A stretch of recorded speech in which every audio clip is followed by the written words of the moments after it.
Hey everybody, welcome back to the Shelter Hole. Hey, listen, before we get started, I want to give a quick shout out here. Hey, this episode is sponsored by Pale Horse Coffee, Country First, Coffee Second. Visit palehorsecoffee.com. Use promo code 4Runner at checkout to get your 10% off your order. Also, this episode is brought to you by 4Runner Productions, where we produce, mix, master by our episodes are produced, mixed, and mastered by 4Runner Productions. For more great content, search 4Runner Productions on YouTube or wherever you get your podcasts, and become a supporter by visiting 4runnerproductions.locals.com. 4Runner Productions, telling the best stories ever told, capturing the soul of our society. Also by Cremoso Cheesecakes.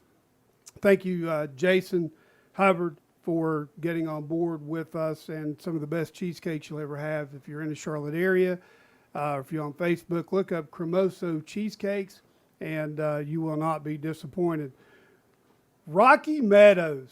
Dude, I have watched your live stream for weeks now, and just so happens that you are connected with somebody I've known my whole life, pretty much. Jesus? Jeff. Well, I haven't known him my whole life. He's known me. That was my joke. I knew it was Jeff. Yeah, Jeff. Jeff's a great best friend, brother in Christ, and mentor. And I'm going to tell you something about Rocky. Rocky is full of energy, and I love that energy, brother. Whenever I watch you on the live stream, I'm like, you know what? This is because the people that you're dealing with, they've got to have some. You better have energy, or you're going to fall behind and not do very well with the folks you deal with every day. Well, they can smell a fraud for sure. They know authenticity and the real thing. And so I definitely try to bring that. Yeah. Exactly. Well, the reason why I have Rocky here is that Jeff pastors the church here. He's a doctor. He teaches at Marshall University in the graduate program. He and Rocky, as you heard Jeff said, have a common their sponsors are common, and that's how you guys met. But now Rocky actually has you have your Monday live stream, or do you call that the movement? That's the movement, right? Yeah, we have our own church service, and it's called the movement. It's just a group of people all wants more from life, and we believe that God is the answer, and He seems to sure show up. Yeah. Hey, listen, you can live stream. Give us a live stream link real quick. I don't know. It's on YouTube. You can Google the movement and find the movement on YouTube or Facebook, or Rocky Meadows on Facebook. Also, the Lifehouse. The Lifehouse is really why I have Rocky here on the show today. And that's because what he's doing, the ministry that God has brought this man under that's here with me today, Rocky. Your story is similar to Jeff's. You were an addict.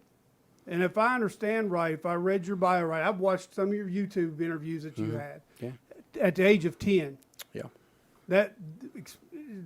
Tell us about that, brother. I mean, that's amazing. People don't understand that it can be that early. Well, like most people, felt like I was born lost. I had some parents, but I had no real connection to anything and didn't know God. And so by the time I'm about 10, I have some broken things and trauma going on. We could caveat into that, but I found out about alcohol, and it wowed me, man. Like my first drink, and reveal my age a little, it's a big gulp, first big cup, back in my day, it was a small 8 or 10 ounce cup is the biggest thing you've seen. I had a big gulp cup of beer, and it just changed me. It wowed me. From that point on, for the next 24 years, I always drank and always used drugs for the next 24 years. I saw one of your mugshots, brother. Just one? Well, I'm just going to tell you. There's 38 You don't of look those. anything like you did when you had that mugshot. Praise God. You bulked up. You take care of yourself. And in that mugshot, you look like you weren't even in this world. Now you do. Amen, and I am proud to call you my brother. You too, brother. I am. So, over 30 times you were arrested? 38. In and out? 11 years inside. So 38 arrests, 11 years inside. And 11 years behind bars. Yeah, 11 years. Now, did you find Christ in? Yes and no. All right, tell us about that. I'm in my mid to late 20s, full-blown drug addict. They could have offered me, and I live in America, which blows me away to think this way, that here I'm in my mid to late 20s, and if they offered me $1 million, I could not have told you who Jesus was. I might have said he's some religious guy and you're buying that Bible or something. I think that would be all I could have said. I didn't know he was the Son of God. I didn't know he died for me, nothing.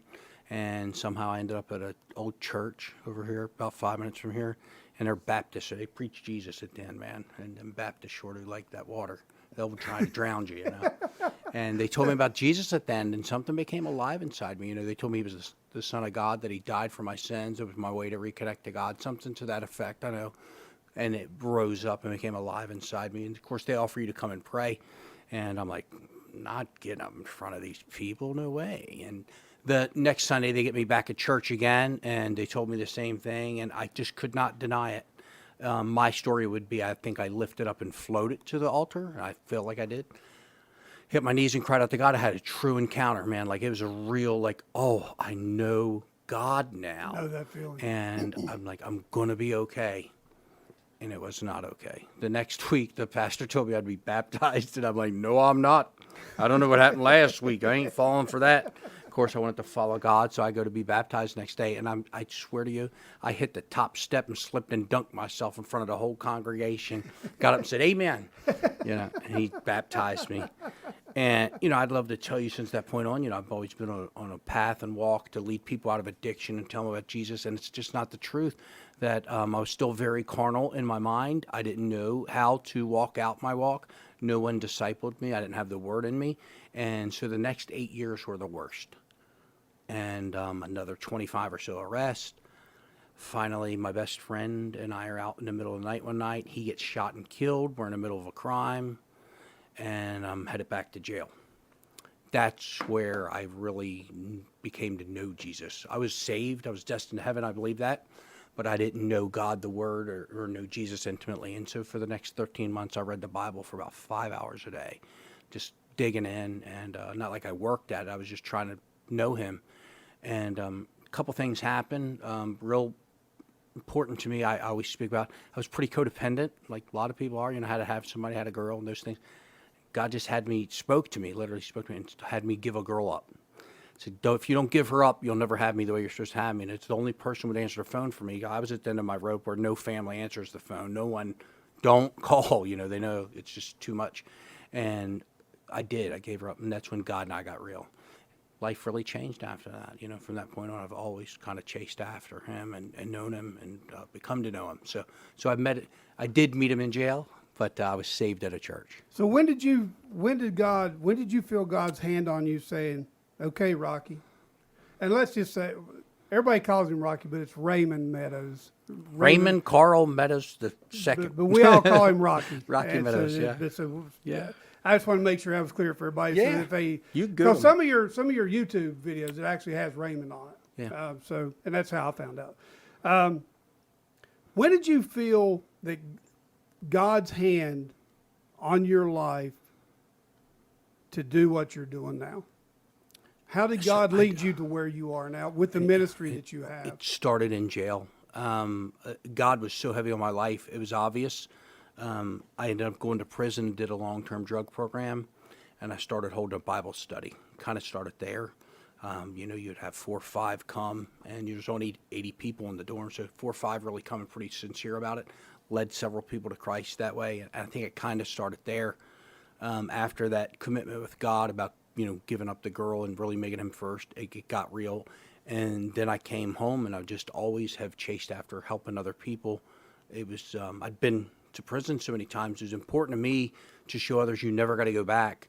And God was my answer. You know, it was God was the answer. Don't drink, don't drug, you don't go back to jail. And I just had to yell it from the rooftops to everybody. So I've always done that ever since I've been home.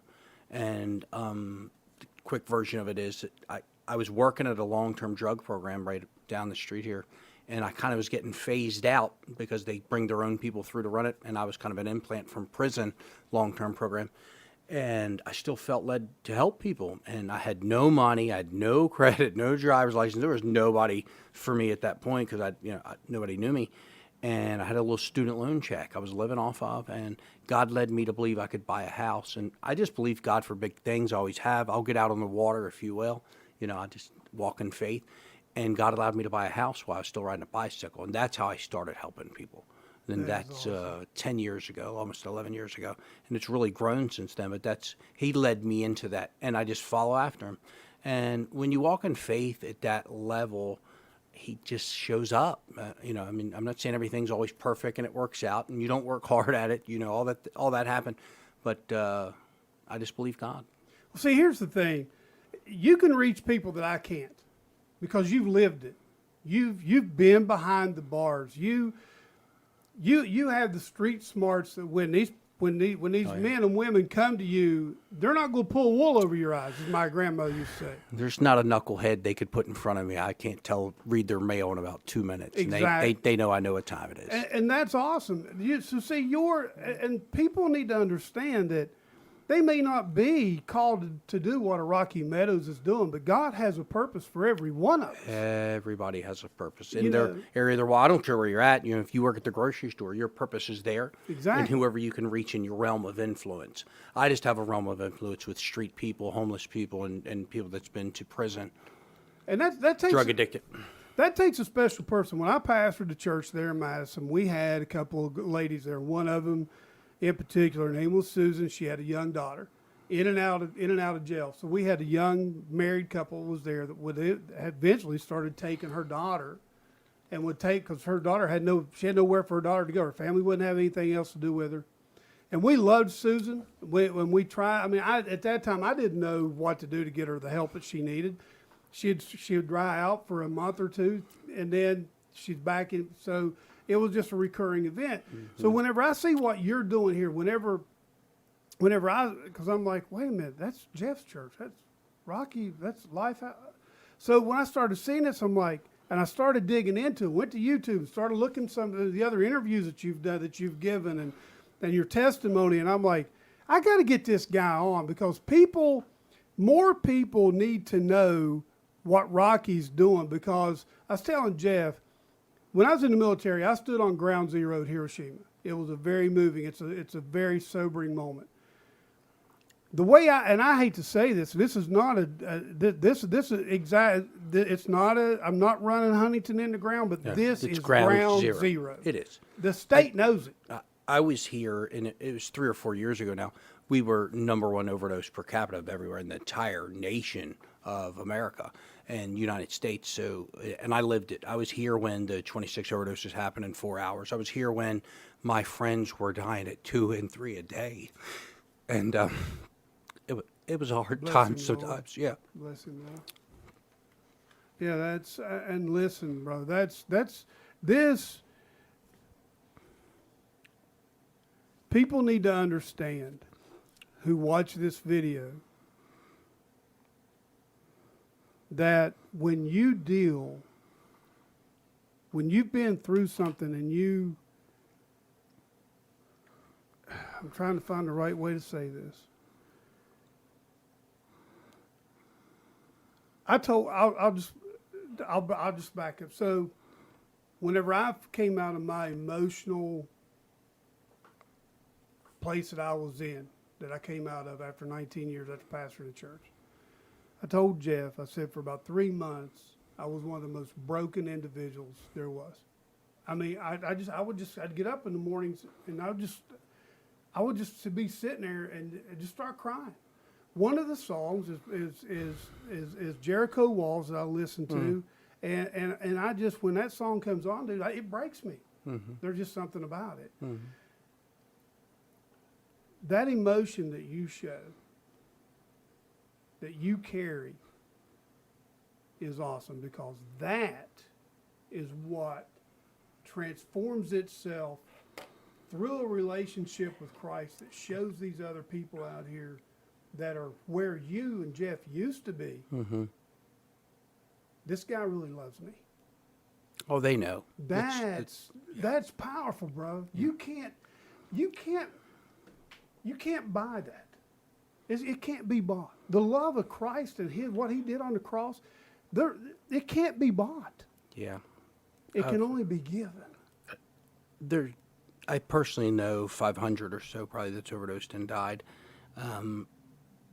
With me at Lifehouse, there's probably about 70 now that had been with me that's now dead. I've preached 30 funerals personally in the last 3 years probably, and so it's been a lot of close people. And sometimes I feel like I'm callous and too used to it, and then other times, like today, I remember those guys when you brought it up about how we work ground zero and 2 and 3 people a day sometimes, it's So, with that being said, one thing that wasn't on here that I'd like to ask you about, if you don't want to go here, No. trust me. Nothing's How off has topic. Narcan, am I saying that right? Yeah, Narcan. How has that affected what you're trying to do? Because people know they have an out now, Yeah, well, or they think they do. I'm very beneficial and thankful to have it. We call it some of the boxes call it the Lazarus Project, and it literally brings people back to life and just reverses the effects from opiates. So I've Narcan 10. One of my best friends I had to do 5 times. He was blue and gone. He was in my vehicle. I'd picked him up and he'd used drugs and lied to me about it. And we're not 5 minutes down the road. He's in my truck dead. And I didn't have any Narcan with me, and I was going to stop and call 911. I remembered I had some close at one of my houses. I just did about 80 mile an hour and got there, slung him out on the ground, and Narcan him 5 times and brought him back to life. He's doing real well today, has a family, thriving at life, and I'm thankful for Narcan. I think it's a medicine that God's using to bring people back. We would lose a lot more people without it. I do feel like some people use it like it's an out, but I don't think they're thinking, well, I can overdose and they'll just use Narcan on me. I think they don't care if they live or not. So I'm thankful that we have it to bring them back to life. Well, I appreciate that because that helps me understand. Yeah, they're better, they're not thinking, oh, I get an out on this. They don't care. And See- I was in that position. They don't care if they live or not. They're looking for the effect that comes from that high. And once you overdose, you're almost looking to overdose. You want that, like, I feel like I'm about to go out feeling. And so it's really a sick place to be. So they're not thinking about whether somebody's going to, most of the time they don't know if somebody will Narcan them or get Narcan. And once you're Narcan, it's a miserable position because it's reversed your high. You're now just not high again. And so no, they're not looking for that at all. So that's how that works. Yeah. Oh, yeah. When it reverses, your high's gone. And so now all you can think about is trying to go get high again. And it's a bad place to be. So no, they're really not looking to be Narcaned. So that, and I appreciate that. We would just have another couple million or 10 million dead without Narcan, whatever it is. Because, for those of us that don't understand, and listen, I'm just gonna tell you, I'm ignorant about it because I don't deal with it every day. I deal with it every day. So that helps me understand. We're so known for it. It's got a bad story. They will drive by our places and throw the bodies out to us. That's true. I've had it happen. Oh my God. Multiple times they will drive by and just throw the bodies out because they know we have Narcan. That's happened. Wow. That's not a one-time story. That's more than once. So one thing that, and I'm gonna go here because Chad knows I never. So this part of our conversation, we're gonna end this on a positive. So tell me about the successes that you've had.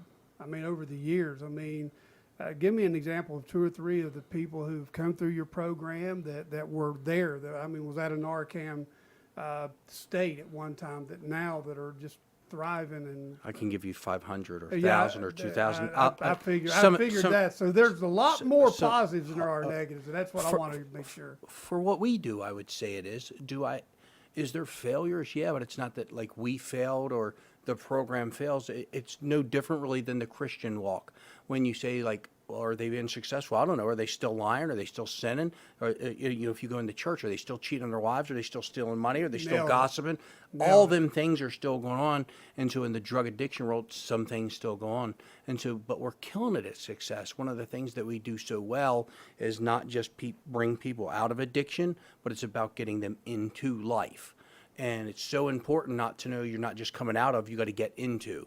And we make people get into life, that you're going to have a walk with God. You will be a productive member of society by day 70. Everyone with me is full-time productive member of society, pays their own way, and getting them into life. Some of the successes I would say is some of the original guys, we would talk like a local kid, Tim Ruff.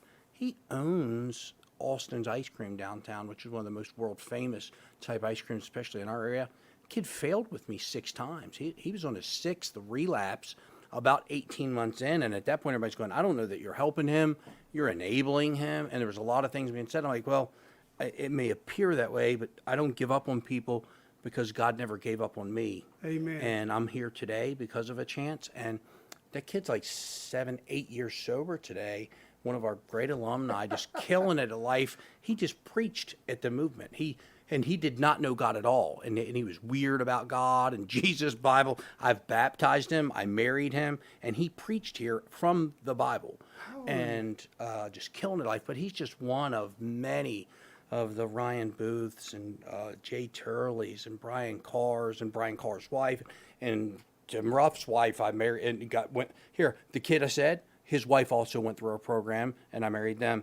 Ryan Booth, I said, his wife also went through a program, and they're doing real well. Brian Carr, his wife also went through a program, and they're married. So it's like not just them. And then when you watch what happens, like when one guy like that gets, like the whole family gets redeemed. So it's just tons of those stories. That's amazing.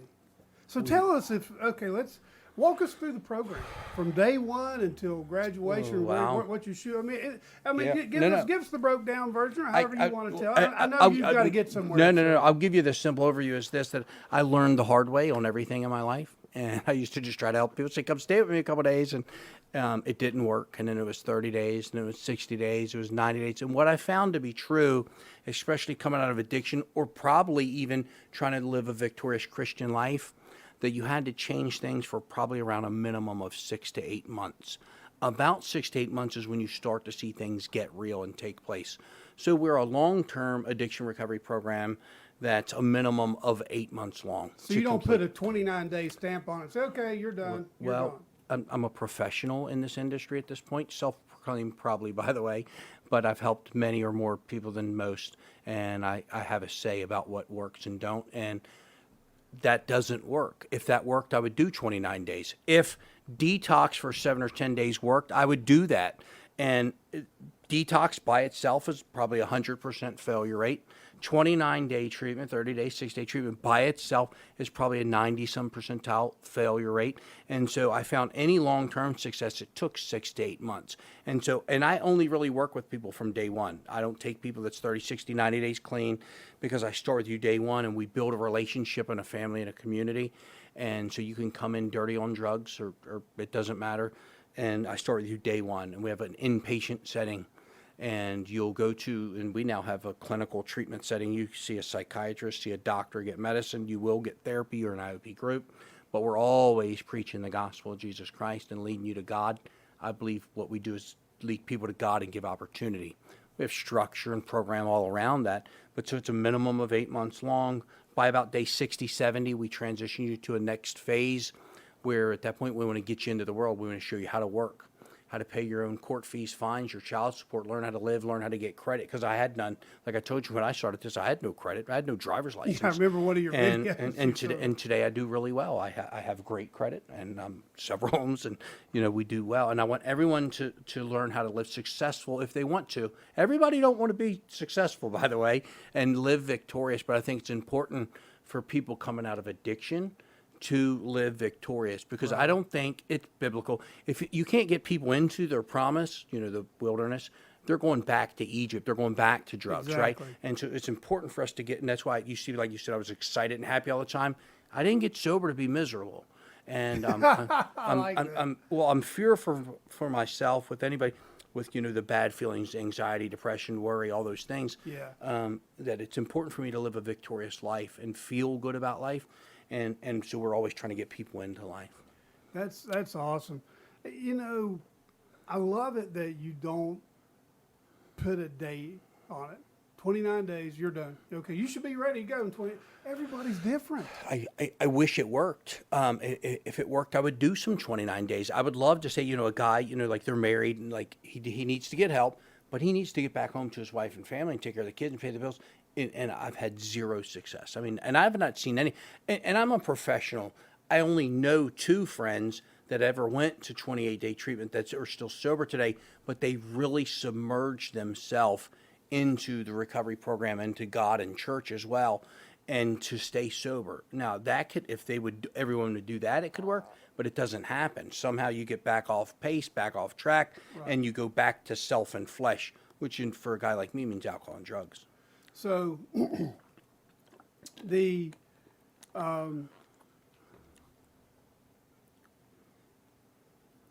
the program that you have, how does someone, do people get referred to you? How do not most of the people find you? Yeah, well, it did. I never tried to. I don't have a referral program or advertise, none of that. We have about 200 beds and 200 people in a bed right now, and we stay 95% occupied through referral because we're successful. That everyone kind of knows at this point when you want to get well, and if you're broken, and not only that, if you're in jail and your mom won't answer the phone, I do. I have money. I have jail calls today. Every day I take calls from jail and collect, by the way. And so when you're done playing with your life and you want to way out and you know you really want to get better, I'm kind of the place you call. And because of the successes we had, everybody just knows. I've had 9 graduates from our program that now have other programs. They have recovery houses, 150 bed centers, 100 bed centers. That's 9 incredible. that we have, the fruit that we've produced have produced at least 9 others that are now involved in running recovery programs. Now, are those in West Virginia? Are those in different states, or? 7 of the 9 are right here in the city. Wow. So definitely ground zero, brother. And you know, we're Boone County people. I was born and raised in Boone County. I preached down there. Yeah. I've been. We actually started the first house in Boone County, which was Hero House, by the way. I took my people down there and we spoke to every church and raised the beginning funding for that. So the first recovery home in Boone County, I was a part of starting as well, and the one in Putnam County and several others. But, That's awesome. yeah. That is. I can't. I'm at a loss because of what you're able to do. Because now you bought the YMCA building. Yeah. So what happened was later on, what I do in ministry is like really, God just always has to show up. And so I don't want to call it a broken model because it's God, but financially, if you look at the business world, it's not a good model unless you can attach to good grant funding and those kind of things, or a big philanthropy base, which isn't. I've always been self-funded, which means I help a man or woman get better. And once they go to work, they try to pay $100 a week, and it's not great. And so there is a clinical medical model that exists, and I wanted to for years. Finally, my board said, if you're going to do that, that's separate from what we do, start a for-profit. And so my wife and I opened a for-profit clinic called TriState Addiction Recovery Resources, which supplies all the medical and clinical. And so we have top-level care of psychiatry and doctors and medicine, everything that we never used to have. I mean, we preached the gospel. We did a good job of taking care of people, but there's a lot of things missed in the beginning for years that we didn't have to be able to take care of. So we bought, for pennies, by the way, they almost gave us that building property because it was that bad. But it's high-level, state-of-the-art facility 14 months later. It's been 2 years now. And 37,000 square feet, 2 full gymnasiums, a workout gym with every service also that I offered, that we give front-end clinical and medical services to everyone coming in with us now. And 2, they're able to take their energy to the gym or to the pool or whatever you have there. We didn't used to. The only rec we had was on the weekend. You go outside to a basketball court, and so now they have several times a week. They have a basketball gym, a walking track, and a full workout facility as well. And that's, to me, I think that's important to have somewhere to put that energy. Well, the Bible says physical exercise profits a little bit. It's important some, yeah. That's awesome. We think it's good for the self-esteem and humanity of a person to work out and get in shape and feel good about themselves and get health back. Now, you're running AA and NA meetings here, correct? A couple of days a week. Jeff, we have meetings here. I don't run any of those, but I'm ascribed to the 12-step program. I would say I'm an active member of AA and attend NA. They're one and the same to me, same 12 steps. I just happen to attend AA mostly. But yeah, I'm an active member in the 12-step program. And that's just another way that Jeff and the church get involved as well. So I see you. I can see it online, but it's nothing like being present. So what's the atmosphere, the aura, the spirit like in the church when you've got all these people coming in to be baptized on Mondays, when you all do your baptisms? I gotta be honest, it really just blows me away I'm still in my flesh every week. I show up, and I'm going, I have nothing to say. I'm going to get up there and talk about 2 minutes and be done, and be like, and somehow God shows up every week, and it's probably the most amazing, exciting service of anybody that's attending church and you feel like it's a little dry or you're missing something. We have the most hungry, on fire for God people in church, where I have regular altar calls of over 100 of people rededicating or giving their life to Christ. And there's many weeks we baptize 15 and 25 people. And so to have God move at that level, it's just a hungry group of people that's so broken that need God. It's exciting compared to church world. So, and then on Mondays, we were sitting here talking before we started filming. Now, Mondays is the movement. Yeah. That you said started with just you and a few guys out here on the riverbank doing a little Bible study, and now you've got I'm doing that Lifehouse thing I was telling you about. It's the early days, and one of my guys that really wasn't even a godly guy said, "Hey, I think you're supposed to do a Bible study down at the river." And I'm like, "Nah, I don't think so." He said, "No, you are." I took a little black leather-bound Bible to the river. Me and 8 guys went down there. I just spoke a little bit out of the Bible. We prayed together, and the word we'd use to say anointed. God showed up. Like, it was so obvious and heavy. It was like, okay, we're supposed to do this. And it went from 8 to 20 to 30 to 40. And then I got pushed by one of my mentor pastors, Kevin West of Expression Church, been a mentor to me my whole life, and that I was going to do a radio show. And I said, no, I'm not. And he said, yes, you are. And I said, no, I'm not. And he always said, you're either going to grow up or you're going to blow up, but you will not sit still in the kingdom. And so he put me in front of a live audience of 40 people recording live radio, and I don't preach. And I'm like, I had 5 minutes. And then he would talk for 5. I'd talk for 10. He'd talk for 10. Well, about the 6th week, I brought the best 14-minute message you ever heard. I'm preaching fire down from heaven. And I looked at him to talk, and he goes, and he's cutting it, at the neck, like, keep talking. And I'm recording live radio. I'm devastated. And he pushed me to speak and get through. And so from that point on, I've always been able to do 30, 45 minutes. I could preach 2 hours now. And it just grew from there. And we're like 6 weeks later, we've had as many as 600 on a Monday night here, I think. And on a movement, regular week is 250, 350 of people mostly coming out of addiction looking for God to show up in their life. Well, just so you know, and I think it's important that you know, that you are an extreme blessing to someone who lives in Charlotte, North Carolina, and you're looking at him. And it really God helps bless you, brother. It really helps me. It does. I mean, I enjoy it. Yeah. Because I see, it reminds me every Monday, God's still alive. God's still on the throne. He's still at work today. He hasn't given up on this place. He hasn't given up on any of us yet. And it's still, because it's not hard in today's world to get depressed or, run down with all the garbage that's going on in the world today. Mm-hmm. But whenever I see what God's doing through your ministry up here, to me it's incredible. And I want to thank you for having that live stream. If I know nothing else, it's every day that God's an active part of my life, and His hand and His grace is upon me, that there's no way we do what we do without Him. You couldn't do it without No. Him. I'm telling you right No. now, there's no way. I'm literally not sitting here with you without God in my life every day. I'm a real deal alcoholic, drug addict. I would be on, and I did it right here too, by the way. I'm on the street. Google me, like, I'm a street guy, and I'm sober today with my son, who I didn't lay eyes on that kid for 9 years, man. Yeah, he's going to be beating the women off. 9 years. He kind of does now. We're working on that at the moment. Again, I mean, it's an awesome young man. You can see he knows the word. And that's he got awesome. he got a little lucky with some grandparents. They're the ones that drugged me to that church where I met Jesus, by the way. You tell him I said thank you. So real quick question for you. If you could look out in the future a little bit, what does the Lifehouse and the movement in 10 years down, what's your vision? I mean, where do you see this going? I mean, there's a great need for what you're doing, brother, not just here, but I mean, in the country, we're not the only state that's been hit by opioids. Everything we do right now is not really to grow in quantity anymore, even though I just opened 11 more beds in that graduate house, is to grow in quality. And I'm really trying to make sure like the discipleship program's in place and people are being mentored properly. We have enough people that's caring about people, that our facilities are better today than they've ever been.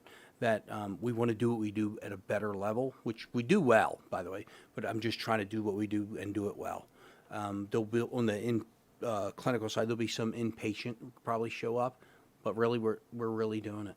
So, and that means a lot. I mean, that's incredible that you say it, because you could end up doing more with less results and do less with greater results. I mean, more is not always better. Well, I've already shown I'm producing. The fruit's there. So I'm not trying Exactly. to, I'm trying to add to quantity. I want to make sure what we produce is quality, and the people that I produce are bringing quality. I want to make sure I beget somebody who begets somebody. And that's what I'm working on right now, like the 9 graduates. I want to make sure they're carrying something to the people that they carry to. And I'm sure that your goal would be all of our goal, that your services would no longer be needed. Oh, addiction? Listen, brother, I've got a knack at life. I kill it. It doesn't matter what I do. I'm going to go do well. I'm thankful I get to help people in addiction. If I was independently wealthy and I could just stop working, one of my good friends who runs the city mission, I would still be on the street with homeless people or addicted people, helping someone get better. But as far as having a job at helping addicted people, I wish I was out of a job. I can make a living. Oh, absolutely. I would, but I would still probably find broken people, homeless or whatever. Yeah. That would, if I was independently wealthy, we already talked about, I would still be helping broken people. Yeah, and you know what? But until that day, I thank God for you, brother. Oh, you kidding? I love what you guys do, man. Jeff and I have been talking about this for a long time, and what you guys are doing. I'm so We thankful want to for try y'all. to bring awareness to what you're doing, to try to help, if it brings funds or people or whatever it is, because it's not always, the person may not have $1 to give, but they might have an hour. They might not, their gift may not be monetarily, you know, something that they can pull out of their wallet. Their gift may be coming in and sitting down with somebody, because you know as well as I do, being in the ministry a lot of the times is being able to listen. It's not what you say. It's just having an ear. Being present. Exactly. And, you know, and here's what John Maxwell said, and I'm pretty sure John Maxwell said this. I'm going to give him the credit for it anyways, because he started out at very small churches when he first started. And he's always said that those most honored by God are not always those who are most honored by man. Because you've got It's a different recognition. Yeah, well, exactly. I mean, it's just, I'd rather have God's any day. Now, I love that people like me and want to be with me and all that, but if God's hand ain't on me, man, I don't want no part of it. brother, thank you so much for coming on. Is there anything else? Hey, if you've got a way, if there's something, another way that we could, folks can get in touch with you or contact you through Facebook, through just There's several. My personal cell's pretty well known, but 304-429-LIFE is a call-in number to any admissions or anybody needs to get in. You can do that. 304-730-0290. Call, text 24 hours a day. That's an admission line. My personal cell is 304-416-5000. You ever need minister or you need talk, you can get a hold of me or Rocky Meadows on Facebook and YouTube. The Movement or the Life House, Huntington, West Virginia. You go, they kind of come right up. We have that optimization kind of high up there, so you can reach us any way possible. If anything else, like I say, is it's not the money, the time. I need people to know we're doing the work. That people are really still getting better. God's still touching people's lives. People are changing. It's really working. so you know, this has hit my family personally. And we are in the process of working through a possible interview with one of my family members that was in a very bad place. And so we're trying to work through, and I was going to let you go. I'm going No, to, but we're I good. got another question for you. No, take your time.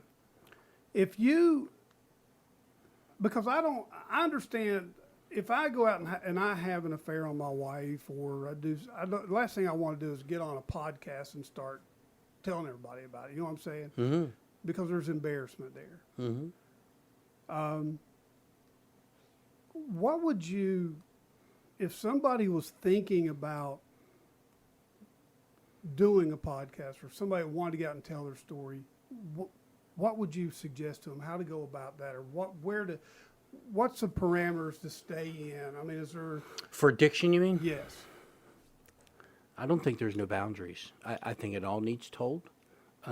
Everybody's experience is a little different. Mine's different than someone else's. I think it all needs told. I don't think there is any boundaries. I think just tell the truth. Be honest. My experience is that we'll all have an encounter with God to get well. There's a few that doesn't. Maybe they're not really drug addicts like me, though. Yeah, it's my joke. If you're really a drug addict like I am, it'll take the intervention from God to show up. Just be honest. And God was Authentic. It shows. Anyone that's a drug addict speaks to me, they know in a matter of 30 seconds I'm the real deal, or I know they are or not. And authenticity is the main thing that matters. Truly, if you're talking about a podcast, caring about people, if it's not about people getting better, there's any other motive, leave it alone. That still today, my motive is about people. Yes. I want to see people changed and get better and point them to God. And it's still obvious. And so the authenticity that comes from that, I think that's the main thing. That's awesome. And just so everybody knows, Rocky's son is actually in our studio here today, and you know, that was one of the things that is that there's a child involved with this. And I kind of hit on it a second ago, and I say it a lot in front of other people.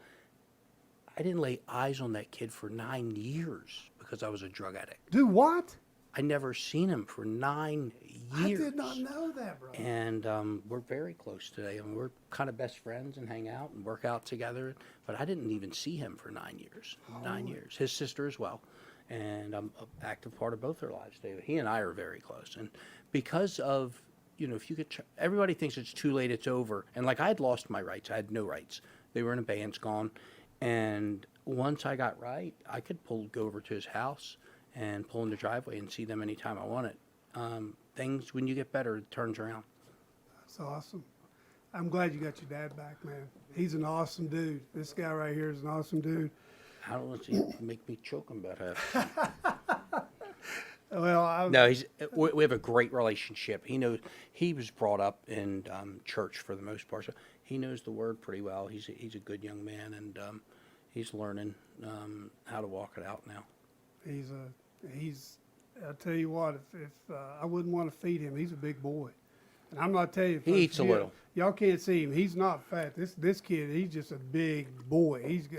He could be playing. Don't pump him up. He's not that big yet. He's got about 10 more years where he tries something with Dad. Oh my gosh, right? I can't thank you enough, brother. And like I told Jeff, I don't want this to be the last time. No. I'll make myself available anytime, and you could call, text, whatever.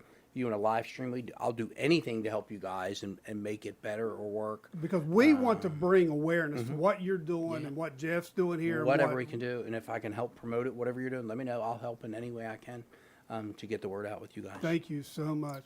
Again, that's Lifehouse. You can check them out, or the movement. They're on Facebook, YouTube.